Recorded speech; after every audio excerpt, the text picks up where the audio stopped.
और प्रभु से प्रार्थना है कि वो अपने वचनों के द्वारा हमारी अगुवाई करे और हमें अपने मार्ग में प्रशस्त करे। पिछले सप्ताह जो हमने देखा पावर ऑफ प्रेयर के बारे में, हम उसको जल्दी से समराइज कर लेंगे और फिर आगे बढ़ेंगे कि किस तरह से सच्चे रूपांतरण का निशान है प्रार्थना में। जब हम विश्वास पाते हैं तो प्रार्थना जो है वो हमारे सच्चे रूपांतरण का निशान है।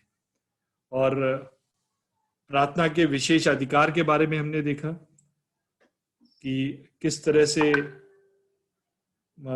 हमारी मुद्रा और हमारी भाषा किस तरह की होनी चाहिए प्रार्थना में, और हमारा दृष्टिकोण वो प्रभु कैसे विनियमित करता है वो भी हमने देखा।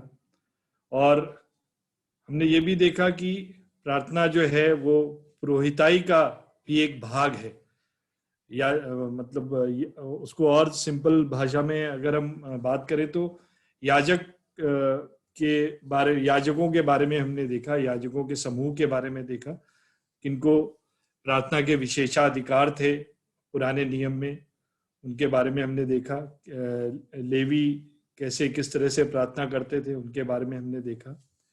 और हमने हारून के विषय में भी देखा कि किस तरह से उसको विशेषाधिकार थे, परंतु जब प्रभु के सामने उसने अजीब ढंग से आग की पेशकश की तो फिर उससे वो अधिकार ले लिए गए। और नादाब और अबीहू नामक हारून के दो पुत्रों को अपना जब वो धूप दान दिया और उसमें आग भरी तो उसी में धूप डालकर उस ऊपरी आग की जिसकी आज्ञा यहोवा ने नहीं दी थी, यहोवा के सम्मुख आरती दी। तो वो ये दिखाता है कि हमारा जो परमेश्वर की जो आज्ञा है हमें उसके अनुसार ही वो प्रार्थना में आगे बढ़ना चाहिए। और नए नियम में भी हमने देखा कि प्रार्थना के जो विशेषाधिकार हैं वो पहला पत्रस 2:5 में हमने देखा कि मसीहों को वो दिया परमेश्वर ने जो इजराइल ने खो दिया था, और पवित्र पुरोहिताई फिर से हमें परमेश्वर ने दी। और जिन सभी लोगों को नया जन्म मिला वो इस पुरोहिताई में है, ये भी हमने देखा। और हमने देखा इब्रानियों में कि कैसे मसीह के लहू द्वारा उस नए और जीवते मार्ग से पवित्र स्थान में प्रवेश करने का हिया हो गया है। फिर हमने देखा कि प्रार्थना का प्रयोजन क्या है, प्रार्थना का मतलब क्या है, और हमें प्रार्थना क्यों करनी चाहिए। और संतुलित आध्यात्मिक जीवन के लिए हमारे पास वचन और प्रार्थना दोनों के लिए जगह होनी चाहिए, ये हमने पिछले सप्ताह देखा। और इसी के संदर्भ में हमने पौलुस के जो वचन हैं पहला तिमुथियुस में, तो उसमें पौलुस कहता है इस प्रकार, पहला तिमुथियुस उसका 2 अध्याय उसका पहला वचन, इस प्रकार प्रार्थना किसी दिन का सपना नहीं है, ईश्वर का अनुभव है, जिसमें कुछ प्रार्थना ईश्वर के साथ एक बुद्धिमान संवाद है, जिसमें हम विनती और प्रार्थना और निवेदन और धन्यवाद सब मनुष्यों के लिए करते हैं। इस तरह से हमने प्रार्थना का प्रयोजन भी देखा कि हमारे प्रार्थना का मतलब क्या होना चाहिए, और ये भी देखा कि प्रार्थना जो है वो एकाग्रता की मांग करती है और आध्यात्मिक ध्यान को बनाए रखने के लिए आवश्यक है। और इसलिए बहुत बार क्या, हर बार जब भी हम प्रार्थना करते हैं प्रभु से, जब हम जुड़ते हैं प्रार्थना में, तो हमारी आंखें हम बंद कर लेते हैं। तो ये आध्यात्मिक ध्यान को बनाए रखने के लिए भी बहुत जरूरी है, ये भी एक प्रार्थना का प्रयोजन है। और हमने देखा कि हम किस तरह से हेल्पलेस होते हैं, और हमारा जो एक्सप्रेशन ऑफ हेल्पलेसनेस है, हमारी असहाय स्थिति, वो भी प्रार्थना में हम प्रभु के सामने एक्सप्रेस करते हैं। और हमने देखा योनातान के बारे में कि उसकी प्रार्थना में कैसे सच्चाई का आसानी से पता चल जाता है। और फिर हमने देखा कि प्रार्थना जब हम सच्चे मन से करते हैं तो कैसे हमारे जीवन से पाखंड निष्कासित हो जाता है। प्रेयर एक्सपेल्स हिपोक्रेसी, ये भी हमने देखा। और हमने ये भी देखा कि प्रार्थना एग्जिबिट्स प्रीस्टहुड, प्रार्थना के द्वारा याजकता प्रदर्शित होती है। और ये भी देखा हमने कि प्रार्थना में एक मन का समागम होता है या संगति होती है परमेश्वर के साथ में, और जो हम मसीह में एक मन है उनके साथ में हमारी संगति होती है। Prayer engenders communion. फिर हमने देखा कि प्रार्थना के उत्तर में बाधा क्यों आती है, प्रीक्लूजन्स टू प्रेयर। और यहीं से वो सवाल जो कई विश्वासियों के दिमाग में आता है कि प्रार्थनाओं का उत्तर सकारात्मक क्यों नहीं है। वहां पर हम लोगों ने 2 पॉइंट देखे थे। पहला जो पॉइंट था वो हमने देखा था अविश्वास, अनबिलीफ, जहां पर याकूब के विषय, याकूब जो है वो अपने पत्री में बताता है, याकूब पहला अध्याय उसका 5 से 7वां वचन में बताते हैं याकूब कि यदि तुम्हें विवेक की कमी है तो वह उससे परमेश्वर से मांग सकता है और सभी को क्योंकि वो परमेश्वर सभी को प्रसन्नता पूर्वक उदारता के साथ देता है। तो ये हमने देखा था कि हमारा जो अविश्वास है उसकी वजह से हमें प्रार्थना के उत्तर में बाधा आती है। फिर हमने देखा दूसरा पॉइंट, क्यों बाधा आती है प्रार्थना के उत्तर में, क्योंकि हमारे अंदर एक क्षमा न करने वाली आत्मा है, अनफॉरगिविंग स्पिरिट। तो उस वजह से भी ये बहुत बड़ी बात है कि यदि हम किसी को क्षमा नहीं कर पा रहे हैं तो उस वजह से भी हमें प्रार्थना के उत्तर में बाधा आती है। अब आज हम देखेंगे तीसरा पॉइंट कि क्यों हमें प्रार्थना के उत्तर में बाधा आती है। और ये तीसरा पॉइंट है अस्वीकार इरादे, अनएक्सेप्टेबल मोटिव्स। और फिर से हम याकूब की पत्री की तरफ जाएंगे। याकूब का 4था अध्याय खोल लें और उसका 1 से लेकर 3 वचन हम पढ़ेंगे। James chapter 4 1 to 3। और यहां पर याकूब ने लिखा है कि तुम में लड़ाइयां और झगड़े कहां से आ गए? क्या उन सुख विलासों से नहीं जो तुम्हारे अंगों में लड़ते भिड़ते हैं? तुम लालसा रखते हो और तुम्हें मिलता नहीं, तुम हत्या और डाह करते हो और कुछ प्राप्त नहीं कर सकते, तुम झगड़ते और लड़ते हो, तुम्हें इसलिए नहीं मिलता कि मांगते नहीं। और तीसरे वचन में लिखा है, तुम मांगते हो और पाते नहीं, इसलिए कि बुरी इच्छा से मांगते हो ताकि अपने भोग विलास में उड़ा दो। ये इंग्लिश में और भी बहुत ही एक्सप्रेसिव तरीके से इन वचनों को अगर हम देखें तो ट्रांसलेट किया हुआ है। और पहला वचन जो वर्ष 1 के अनुसार संतों के बीच में विभाजन थे, ऐसा हम समझ सकते हैं, क्योंकि वो शरीर में ज्यादा सक्रिय थे। और इसके परिणामों को हम वर्ष 2 में देख सकते हैं। और इंग्लिश में लिखा है, ये lust and have not, ye kill and desire to have and can not obtain, ye fight and war yet ye have not because ye ask not. तो यहां पर कुछ कारण और उनके कुछ परिणाम, कॉजेस भी हैं और इफेक्ट्स भी हैं, वो हम यहां इन वचनों में देख सकते हैं। कॉजेस क्या है? लस्ट एंड डिजायर, जिसकी वजह से हम क्या कर रहे हैं? We are fighting and we are in war.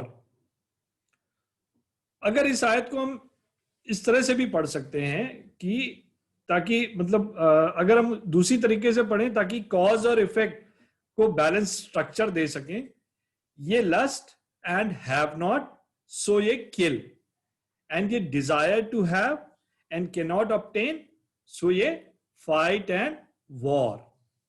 यहां पर झगड़े और विभाजन इन दोनों के बीच में हम ये देख सकते हैं कि संत लोग प्रार्थना तो करते होंगे, परंतु पवित्र आत्मा कहता होगा कि ये आस्क एंड रिसीव नॉट, तुम मांगते हो और पाते नहीं, बिकॉज ये आस्क एमिस, क्योंकि बुरी इच्छा से मांगते हो ताकि अपने भोग विलास में उड़ा दो, that ye may consume it upon your lust.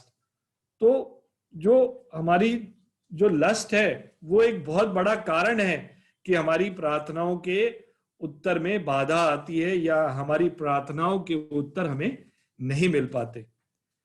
तीसरी आयत में अगर हम देखें तो हमें ये समझ में आता है कि वो प्रार्थना तो कर रहे थे और ऐसा पता चलता है कि उनकी सभा में उनके गुट पल सके।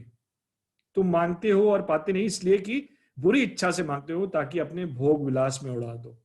उनका मकसद विशुद्ध रूप से स्वार्थी था और परमेश्वर की महिमा के लिए कोई स्थान नहीं था।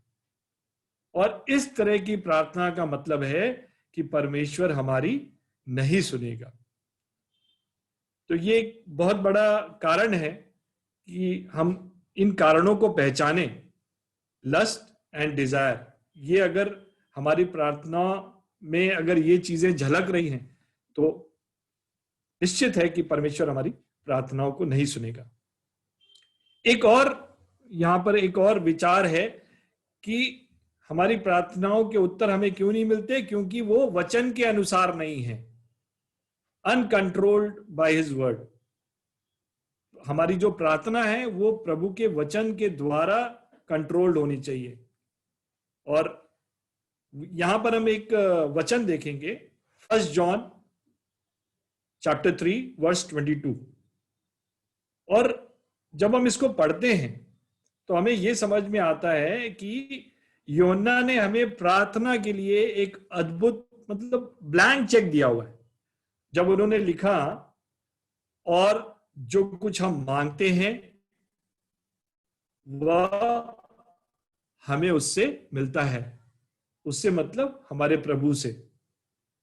तो कुछ हमारे भाई लोग, कुछ प्रिय लोग इन आयतों को प्रार्थना में रखते हैं और तब बहुत निराश हो जाते हैं कि उनकी प्रार्थना का उत्तर नहीं मिल रहा है। और अब हमें ये पूरी आयत पढ़नी चाहिए कि और जो कुछ हम मांगते हैं वह हमें उससे मिलता है, क्योंकि हम उसकी आज्ञाओं को मानते हैं और जो उसे भाता है वही करते हैं। यहां पर प्रार्थना का उत्तर देने के लिए 2 शर्तें दी गई है, और वो ये है कि पहली शर्त ये है कि हम उसकी आज्ञाओं को माने, और दूसरी शर्त ये है हम उन चीजों को करें जो परमेश्वर की दृष्टि में मन भावन है, जो उसे भाता है। ये शर्तें, दोनों शर्तें जो हैं ये अटूट रूप से जुड़ी हुई हैं, क्योंकि यदि हम उसकी आज्ञाएं मानते हैं, परमेश्वर की आज्ञाएं मानते हैं, तो हम उन चीजों को करेंगे जो परमेश्वर की दृष्टि में मन भावन है। अच्छा, यहां पर इसका उल्टा भी सही है कि यदि हम अनाज्ञाकारी हैं, हम उसकी आज्ञाओं को नहीं मान रहे हैं, तो हम उसे प्रसन्न नहीं कर सकते और इसलिए हमारी प्रार्थनाओं का उत्तर नहीं दिया जाएगा। प्रभु यीशु मसीह ने एक ही सत्य सिखाया। अगर हम यूहन्ना का अध्याय पढ़ें, उसका 15वां अध्याय, उसका 7वां वचन, तो वहां पर प्रभु यीशु मसीह ने एक ही सत्य सिखाया है, यदि तुम मुझ में बने रहो। उसको हम पढ़ लेंगे, ये बहुत ज्यादा यहाँ पर जरूरी है इस वचन को पढ़ना। यूहन्ना का 15वां अध्याय, उसका 7वां वचन, यदि तुम मुझ में बने रहो और मेरी बातें तुम में बनी रहें, तो जो चाहो मांगो वह तुम्हारे लिए हो जाएगा। Praise the Lord. बहुत सादा, मतलब बहुत सिंपल और परंतु बहुत ही ज्यादा जरूरी बात है। जब हमारी प्रार्थनाओं के हम उत्तर मांग रहे हैं तो हमें इस वचन को अगर हम याद रखें कि क्या हम प्रभु में बने हुए हैं और प्रभु की बातें हम में बनी हुई है, तो हम जो चाहेंगे वो हमारे लिए हो जाएगा। और यही बात प्रोवर्ब्स नीति वचन उसका 28वां अध्याय उसके 9वें वचन में भी गूंजती है। वहां पर दोहराई जाती है ये बात दूसरे तरीके से, जो अपना कान, नीति वचन उसका 28 वर्स 9, जो अपना कान व्यवस्था सुनने से फेर लेता है उसकी प्रार्थना घृणित ठहरती है। यदि हम उन मानकों को अस्वीकार करते हैं जो परमेश्वर ने अपने वचन में निर्धारित किया, इसका मतलब क्या है? इस नीति वचन के इस वचन का मतलब क्या है कि यदि हम उन मानकों को अस्वीकार करते हैं जो परमेश्वर ने अपने वचन में निर्धारित किए हैं, तो हमारी प्रार्थना उसके सम्मुख घृणित मानी जाएगी। प्रार्थना वचन के अनुसार ही होनी चाहिए। और आगे हम एक और वचन में जब देखते हैं तो एक और हमें पॉइंट पता चलता है कि हमारी प्रार्थनाओं के उत्तर क्यों नहीं मिल रहे हैं, क्योंकि हम प्रभु के इच्छा के विपरीत हम प्रार्थना कर रहे हैं, अनसूटेड टू हिज विल। और पहला यूहन्ना उसका 5वां अध्याय और उसके 14वें वचन में लिखा है कि और हमें उसके सामने जो हियाव होता है वह यह है कि यदि हम उसकी इच्छा के अनुसार कुछ मांगते हैं तो हमारी सुनता है। If it suits to his will, then the Lord listens to us. यूहन्ना यहां हमें प्रार्थनाओं के उत्तर के विषय में शिक्षा दे रहा है। यह हियाव हिम्मत उसकी इच्छा के अनुसार मांगने पर है, यानी इसमें हमारी इच्छा की कोई जगह नहीं।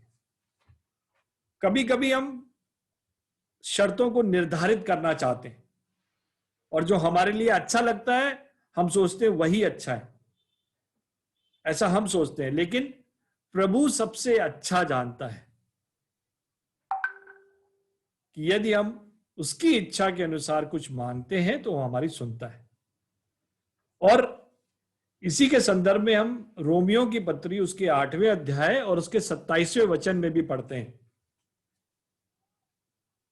कि पवित्र आत्मा की मदद से सीखते हैं। और वहां पर ऐसा लिखा है कि और मनों का जांचने वाला जानता है कि आत्मा की मनसा क्या है, आत्मा की इच्छा क्या है, ये प्रभु को मालूम है, क्योंकि वह पवित्र लोगों के लिए परमेश्वर की इच्छा के अनुसार विनती करता है। हमारा प्रभु यीशु मसीह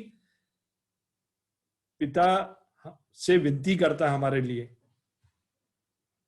और ये सब निर्धारित होता है हमारी पवित्रता पे। और इसलिए हमें हमेशा प्रभु की इच्छा के अनुसार ही प्रार्थना करनी है। अगर if it will not suit to his will, it will not be answered. This is one more reason to our prayers not being answered. एक और हम पॉइंट को देखेंगे यहां पर, जो घरेलू विवाद से जुड़ा हुआ है, अनसीमली क्वारल्स। यहां पर हम पत्रस के द्वारा दिए गए कुछ वचनों को देखेंगे जो पहला पत्रस उसके 3 अध्याय में लिखे हुए हैं। और जब हम उस अध्याय को पढ़ते हैं तो हमें पता चलता है कि पत्रस यहाँ पर घरेलू जीवन को, उसकी जीवन जो घरेलू जीवन है उसकी स्थिति को संबोधित कर रहा है, उसके बारे में बता रहा है। और अध्याय के शुरुआत में सभी लोग उस तरफ चलें, पहला पत्रस उसका 3 अध्याय, उसके अध्याय की शुरुआत में बताते हैं पत्रस कि वो एक विभाजित घर की कल्पना कर रहे हैं, जो एक उद्धार पाई हुई स्त्री के, एक उद्धार पाई हुई स्त्री है उस घर में, और एक बिना उद्धार पाया हुआ पति है। और जो उद्धार पाई हुई पत्नी है उसको उसकी शादी के बाद का उद्देश्य यह है कि उसके पति को जीतना होता है, और वह आत्मिक तरीकों से उसको करती है, ना कि सांसारिक तरीकों से। इसके 7वें वचन में हम पढ़ते हैं पहला पत्रस उसका 3रा अध्याय उसका 7वां वचन, जहां पर पत्रस एक ऐसे घर की परिकल्पना कर रहा है जिसमें दोनों पति पत्नी दोनों उद्धार पाए हुए हैं, और वो पतियों को संबोधित करते हैं, पत्रस यहां पर संबोधित करते हैं, वैसे ही हे पतियों तुम भी बुद्धिमानी से पत्नियों के साथ जीवन निर्वाह करो और स्त्री को निर्बल पात्र जानकर उसका आदर करो, यह समझकर कि हम दोनों जीवन के वरदान के वारिस हैं, जिससे तुम्हारी प्रार्थना रुक ना जाए। तो बहुत जरूरी है कि जब हम एज अ हस्बैंड वाइफ हम हैं घर में, तो हम एक दूसरे के साथ में रह करके प्रार्थना करें, क्योंकि पति को अपनी पत्नी के साथ रहना है। वो इट इज नॉट लाइक कि वो ही इज अ ट्रैवलर, वो महज यात्री नहीं है।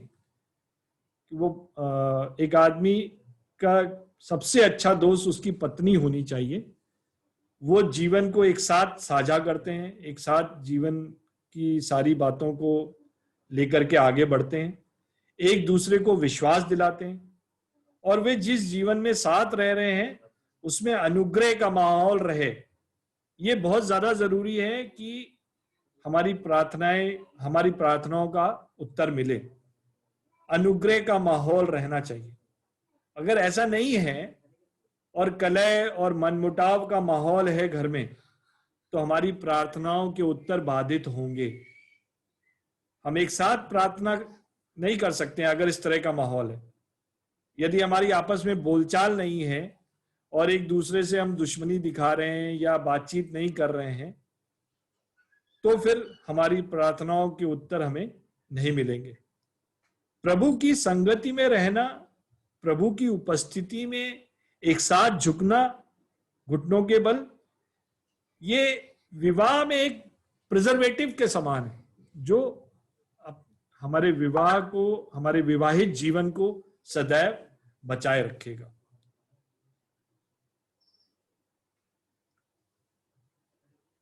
तो ये सारी बातें जो हैं वो प्रभु हमें सिखाता है कि हमें किस तरह से प्रार्थना करनी चाहिए, किस तरह से हमें ताकि हमारी प्रार्थनाओं के उत्तर में बाधा ना आए। अब एक प्रार्थना जो याकूब के जीवन से हम देखते हैं, याकूब की प्रार्थना, उसको हम जेनेसिस के 32वें अध्याय उसके कुछ वचन देखेंगे, जहां पर हमें प्रेयर ऑफ जेकब के बारे में पता चलेगा। और उन वचनों को हम यहाँ खोल लें। उत्पत्ति उसका 32वां अध्याय और उसका 9 से लेकर के 12 वचन तक हम पढ़ेंगे।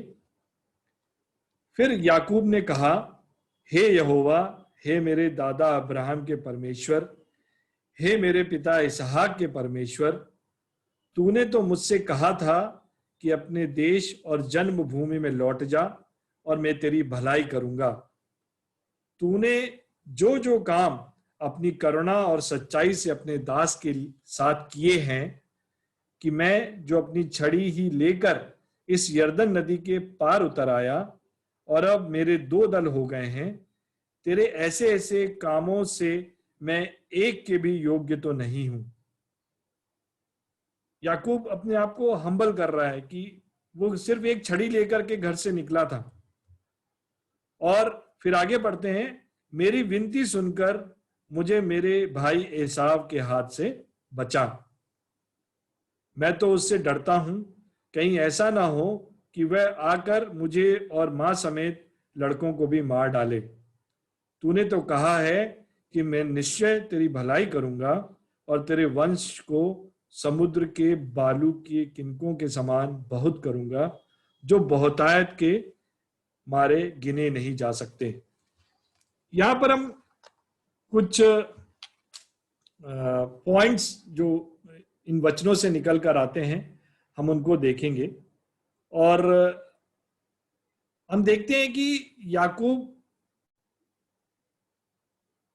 उसको अपने जीवन से वो भाग रहा है, जहां वो अपने भाई एसाव से डरा हुआ है और कई वर्षों के बाद वो वापसी यात्रा में है और एसाव से आमने सामने मिलने जा रहा है।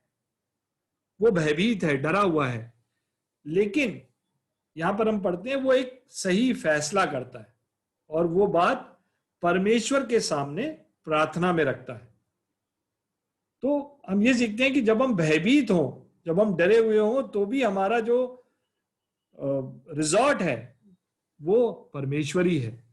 और हमें हमारे अपने जीवन में भले ही हमने ऐसी परिस्थिति ना देखी हो, पर ऐसी परिस्थिति जरूर आई होगी जब हम परिणाम से भयभीत, सोचकर ही भयभीत हो जाते हैं।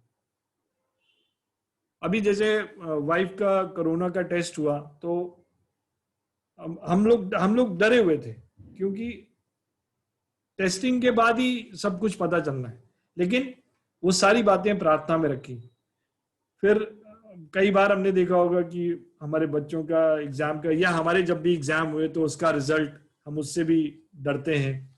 ऑफिशियल मीटिंग हो या और कोई सिचुएशन जहां हमें ये लगे कि नहीं, ये परिणाम जो मतलब सुनने में हमें डर लगता है, ऐसे समय में हम याकूब के उदाहरण का पालन कर सकते हैं, यानी अपनी बात को प्रभु के सामने रख सकते हैं, रखना ही चाहिए।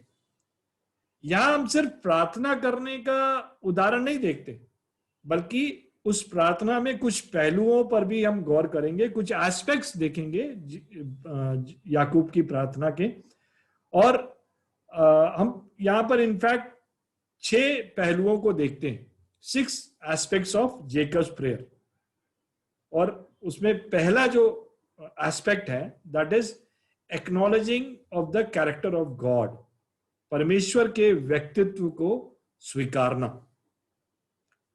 9वें वचन में हम पढ़ते हैं, and Jacob said, O God of my father Abraham and God of my father Isaac.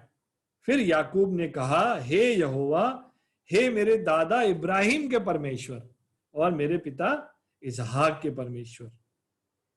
वही परमेश्वर जिनको उसके पूर्वज भी जानते थे, जो उसके पूर्वजों के साथ विश्वास योग्य रहा और याकूब के साथ भी विश्वास योग्य रहेगा, ये उसका विश्वास है।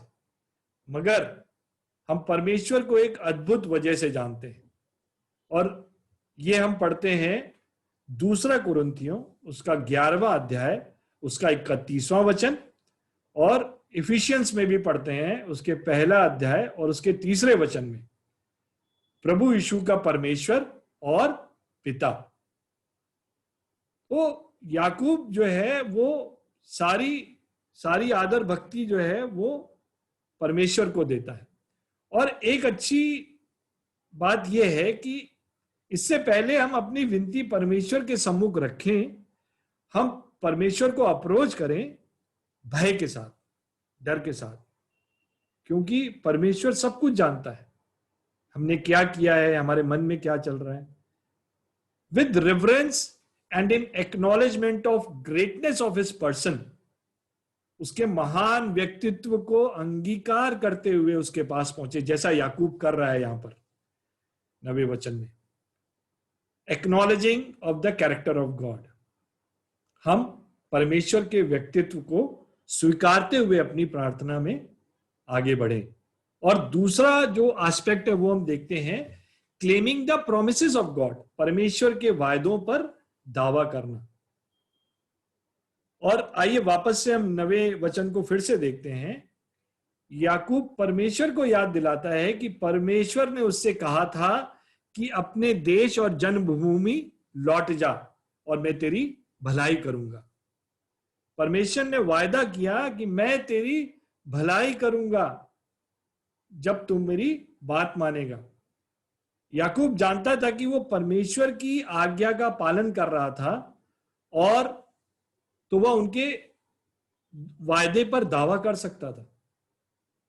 He could claim God's promises, but if and only if, यदि हम परमेश्वर के वचन के अनुसार, उसकी आज्ञा अनुसार चल रहे हैं, तभी हम उसके वायदों पर दावा कर सकते हैं। परमेश्वर ने जो जो वायदा किया है वो सब एक एक वायदा पूरा होगा, लेकिन जब हम उसके वायदे के अनुसार, उसके वचन के अनुसार चलें, then only we can have confidence to claim God's blessings. तो ये दूसरा एस्पेक्ट है याकूब की प्रार्थना का, claiming the promises of God. तीसरा एस्पेक्ट हम देखते हैं, confessing his own worthiness, unworthiness, अपनी अयोग्यता को अंगीकार करना। हम किसी योग्य है ही नहीं।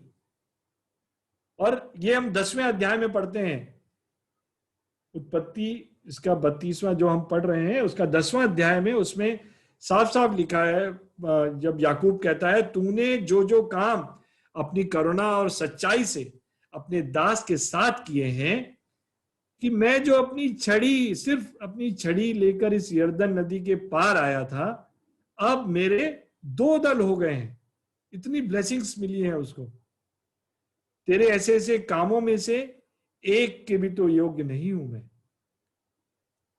परमेश्वर ने उसे इतना बढ़ाया, उसे इतना भरपूरी दी, लेकिन फिर भी वो कह रहा है कि मैं इस योग्य नहीं हूं, क्योंकि मैं तो सिर्फ एक छड़ी लेके निकला था। ये सब कुछ तो आपने दिया है। मैं तेरी करुणा के कार्यों में से एक की भी योग्य नहीं हूं। यहां याकूब कितनी विनम्रता के साथ परमेश्वर से कहता है कि मैं तेरी करुणा के योग्य नहीं। वो अपना अधिकार जताकर कुछ मांग नहीं रहा, बल्कि कह रहा है कि जो कुछ भी उसके पास है वो उसकी योग्यता की वजह से नहीं, बल्कि परमेश्वर की करुणा और दया की वजह से मिला है। और इसीलिए वो गिड़गिड़ा रहा है। यदि ऐसा ही मन हम भी रखें तो कितना अच्छा हो। क्योंकि मैं अपनी बात करता हूं, हमारा मन आसानी से, कुछ भी अचीवमेंट हुआ तो आसानी से हम, अरे हाँ ये तो मैंने किया है। नहीं, हमारे मन बहुत आसानी से फूल जाते हैं। लेकिन यहां पर हम देखते हैं कि इतना सब कुछ होने के बावजूद भी याकूब जो है वो सब कुछ प्रभु को दे रहा है कि हे प्रभु, ये सब कुछ आपकी वजह से, आपकी योग्यता की वजह से हुआ है। तो हमें अपनी अयोग्यता को अंगीकार करना है और हर जगह प्रभु को ही योग्य बताना है। याकूब की तरह हम परमेश्वर से जो कुछ मांगे वो अधिकार से नहीं, बल्कि उसकी करुणा और दया समझकर मांगे। कि whatever we are getting all because of his mercy and his grace। तो हम अपनी अयोग्यता को अंगीकार करें। जब भी हम प्रार्थना करें, परमेश्वर के सामने अपनी अयोग्यता को अंगीकार करें। और चौथा एक एस्पेक्ट जो हम याकूब की प्रार्थना में देखते हैं यहां पर इन वचनों में, और ये यहां पर जरूरी है कि हम एक बार फिर से 10वीं आयत को पढ़ें। तूने जो जो काम अपनी करुणा और सच्चाई से अपने दास के साथ किए हैं, कि मैं जो अपनी छड़ी ही लेकर इस यरदन नदी के पार उतर आया, और अब मेरे 2 दल हो गए हैं। तेरे ऐसे ऐसे कामों में से एक के भी तो योग्य नहीं हूं मैं। For with my staff I passed over this Jordan and now I am become 2 bands। परमेश्वर की आशीषों को गिनना, स्टेटिंग गॉड्स ब्लेसिंग्स। हमारी प्रार्थनाओं में जो भी हमें आशीष परमेश्वर से मिली है उनको जरूर हमें गिनना चाहिए। याकूब का एक बड़ा परिवार हो गया था। यहां हम 10वें वचन में देखते हैं कि अब उसके 2-2 दल हो गए थे। एक बड़ा घराना बन गया था और इतना फलवंत हो गया था कि पूरे घराने और संपत्ति के 2 दलों में बांट दिए गए थे। What a contrast. कहां पर वो एक छड़ी लेकर निकला था और आज वापस लौटते समय उसके 2 दल हो गए। मगर वो कहीं भी हम उसको स्वयं पर घमंड करते हुए नहीं देखते।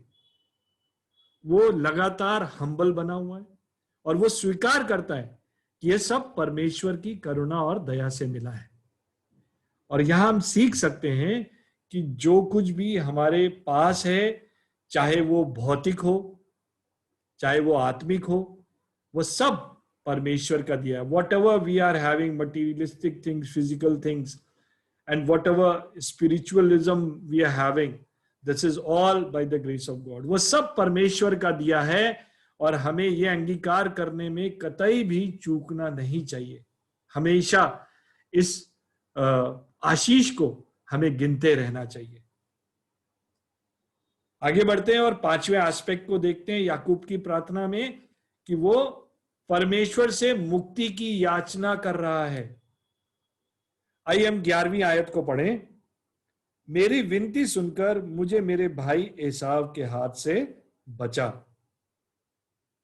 याकूब जानता था कि उसकी स्थिति गंभीर है, गंभीर थी, परंतु आज परमेश्वर की वजह से उसकी स्थिति, आज वो एक स्ट्रांग पोजीशन में है, लेकिन वो फिर भी परमेश्वर से मुक्ति की याचना कर रहा है.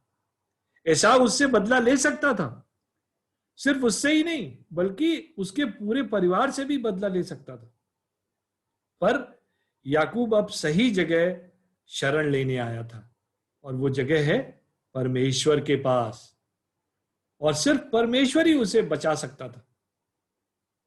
और वह परमेश्वर से प्रार्थना करता है.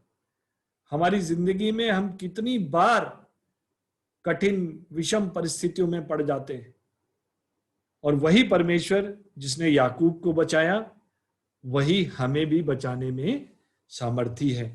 And that is why Jacob asked God for the deliverance. परमेश्वर से मुक्ति की याचना करता है. यह हम बहुत गहराई से यहां पर याकूब की प्रार्थना में देख सकते हैं. एक छठवां और आखिरी एस्पेक्ट जो हम देखते हैं यहां पर याकूब की प्रार्थना में, और ये सबसे जरूरी एस्पेक्ट है मेरे हिसाब से, परमेश्वर के वचन का हवाला देना. Coating word of God. जब भी हम प्रार्थना करें तो परमेश्वर के वचन को स्मरण करें, परमेश्वर के वचन का हवाला दें. आइए हम 12वीं आयत को पढ़ते हैं. तूने तो कहा है, तूने तो कहा है. ये याकूब यहां पर स्मरण करता है, उसके वचन को याद करता है कि मैं निश्चय ही तेरी भलाई करूंगा और तेरे वंश को समुद्र के बालू के किनकों के समान बहुत करूंगा, जो बहुतायत के मारे गिने नहीं जा सकते. याकूब वो कहता है जो परमेश्वर ने कहा था. इसका मतलब ये नहीं है कि हमें परमेश्वर को ये बताने की आवश्यकता है. परमेश्वर तो सब कुछ जानता है, उसने क्या क्या प्रोमिसेस किए हैं, उसने क्या कहा है, ही नोज एवरीथिंग. लेकिन वो स्वयं जानता है कि उसने क्या कहा, और परमेश्वर कभी भी भूलता नहीं. परंतु यह याकूब बुद्धिमानी से परमेश्वर के अटल वचन को प्रार्थना में रखता है, और यही हमें भी करना है. कितना अच्छा है कि हम रोजाना परमेश्वर के वचन को पढ़कर याद रखें और अपनी प्रार्थनाओं में परमेश्वर के वचनों को सामने रखें. दूसरा पत्रस उसका पहला अध्याय उसके चौथे वचन में हम पढ़ते हैं, जिनके द्वारा उसने हमें बहुमूल्य और बहुत ही बड़ी प्रतिज्ञाएं दी हैं, ताकि इनके द्वारा तुम उस सड़ाहट से छूटकर जो संसार में बुरी अभिलाषाओं से होती हैं, ईश्वरीय स्वभाव के संभागी हो जाओ. और इन बहुमूल्य और बड़ी प्रतिज्ञाओं को हम प्रार्थनाओं में स्मरण कर सकते हैं. Praise the Lord. तो ये सारे एस्पेक्ट जो हैं, दीज आर लाइक, इनसे बहुत ज्यादा हमें ढांढस मिलता है, और बहुत ज्यादा जरूरी है कि हम परमेश्वर के वचन को अपनी प्रार्थनाओं में हमेशा रखें. जैसा कि इब्रानियों की पत्री उसके चौथे अध्याय और उसके 16वें वचन में लिखा है, इसलिए आओ हम अनुग्रह के सिंहासन के निकट हियाव बांध कर चले कि हम पर दया हो, और वह अनुग्रह पाए जो आवश्यकता के समय हमारी सहायता करे. इसको अंग्रेजी में भी पढ़ेंगे. Let us therefore come boldly unto the throne of grace, that we may obtain mercy and find grace to help in time of need. परमेश्वर के वचनों के द्वारा पढ़े जाने से परमेश्वर की नाम की महिमा हो और परमेश्वर हम सब की सहायता करे कि हम परमेश्वर के सामने, अपने प्रभु के सामने सदैव हम्बल बने रहें और सदैव उसके वचनों को याद करके उसके अनुग्रह के सिंहासन के निकट हियाव बांध कर चले। परमेश्वर के नाम की महिमा हो।